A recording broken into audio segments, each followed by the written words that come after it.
তারেক, কিয়েভে আবার নতুন করে হামলা জোরদার করেছে রাশিয়া এবং বলা হচ্ছে কৌশলে আবাসিক এরিয়াগুলো টার্গেট করা হচ্ছে। বিষয়ে সবশেষ কি তথ্য রয়েছে আপনার কাছে জানাবেন। ধন্যবাদ আপনাকে। ঠিক গত সপ্তাহে রাশিয়ার অভ্যন্তরে ইউক্রেনীয় বেশ কিছু ড্রোন হামলা করেছিল। এদিকে রাশিয়ার বেশ কিছু স্থাপনা ক্ষয়ক্ষতি হয়েছে, যার মধ্যে একটি তেল শোধনাগার রয়েছিল। তো এর প্রতিক্রিয়ার জের ধরে রাশিয়া এটার শক্ত প্রতিক্রিয়া দেখাবে এটিও অনুমেয় ছিল এবং সেটি হলো রাশিয়া ইউক্রেনের অভ্যন্তরে কিয়েভ সহ বিভিন্ন অঞ্চলে জোরদার হামলা চালিয়েছে এবং সেটি শেষ কয়েকদিন ধরেই চালিয়ে যাচ্ছে। নগদ নিয়ে এলো হার না মানা হার অফার। সর্বনিম্ন 10,000 টাকা রেমিটেন্স নগদে পাঠালে থাকছে স্বর্ণের হার জেতার সুযোগ। এই সর্বশেষ এ হামলায় ১৩ জনের মতো নিহত এবং প্রায় ৯০ জনের মতো আহত হওয়ার খবর পাওয়া গেছে। একই সাথে রাশিয়ার যে সীমান্তবর্তী শহর রয়েছে, রাশিয়া ইউক্রেনের বেলগোরাদ শহর, সেই শহরের ইউক্রেনীয় একটি ড্রোন হামলায় ২ জন নিহত হওয়ার খবর পাওয়া গেছে। এর মধ্যে একজন শিশু রয়েছেন। তো এই হলো এই ড্রোন এবং ড্রোনের হামলা এবং পাল্টা হামলার মধ্যেই চলছে, যুদ্ধ চলমান রয়েছে। রাশিয়া পক্ষ থেকে ক্রেমলিনের এক বিবৃতিতে জানানো হয়েছে রাশিয়ার অভ্যন্তরে বেশ কিছু শহর থেকে অনেকগুলো ড্রোন তারা আকাশে নিষ্ক্রিয় করতে সক্ষম হয়েছে।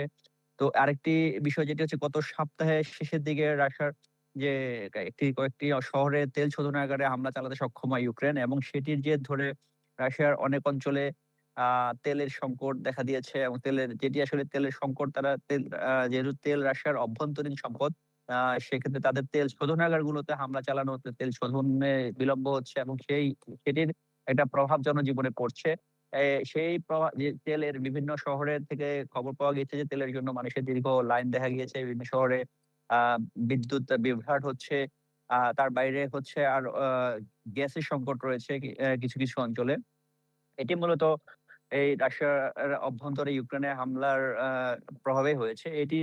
এরই প্রতিক্রিয়া হিসাবে প্রতিক্রিয়া দেখাদেখি রাশিয়া ইউক্রেনে হামলা চালিয়েছে এবং জোরদার হামলা চালিয়ে যাচ্ছে। অ্যা এ এবং এই এ এর মধ্যে কিছু আরেকটি বিষয় জানানো গেছে, রাশিয়ার ইউক্রেনীয় কিছু ড্রোন যেটি লক্ষ্যভ্রষ্ট হয়ে অন্যান্য অঞ্চলগুলোতেও যে হামলা চালাচ্ছে। তো মূলত আ এই তেল হামলার প্রভাবে রাশিয়ার অভ্যন্তরে ১ম বেশ কিছু উল্লেখযোগ্য পরিমাণ ক্ষয়ক্ষতি ঘটাতে সক্ষম হয়েছে ইউক্রেন এবং সেটি আসলে এই রাশিয়ার জনগণের মধ্যেও বিভিন্ন অঞ্চলে, বিশেষ করে ক্রিমিয়া অঞ্চলটি রয়েছে, সেখানে ভালো পরিমাণ গ্যাসের সংকট দেখা দিয়েছে, তেলের সংকট দেখা দিয়েছে। এটি মানুষের জীবনযাত্রা ব্যাহত করেছে। তো যুদ্ধ ঠিক শুরু হওয়ার পর থেকে এখন পর্যন্ত রাশিয়ার যে অভ্যন্তরে এ ধরনের আ তেমন কোনো প্রভাব না থাকলেও এই মুহূর্তে এর কিছুটা প্রভাব দেখা দিয়েছে এবং এই বর্তমানে যে গ্রীষ্মকাল রয়েছে, এটি কাজে লাগিয়ে ২ দেশের মধ্যেই ড্রোন হামলা চলছে। মূলত আমরা ফ্রন্ট লাইনে যেটি আমরা তথ্য পেয়েছি, ফ্রন্ট লাইনে আসলে তেমন সম্মুখ যুদ্ধ বলতে খুব বেশি কিছু নেই।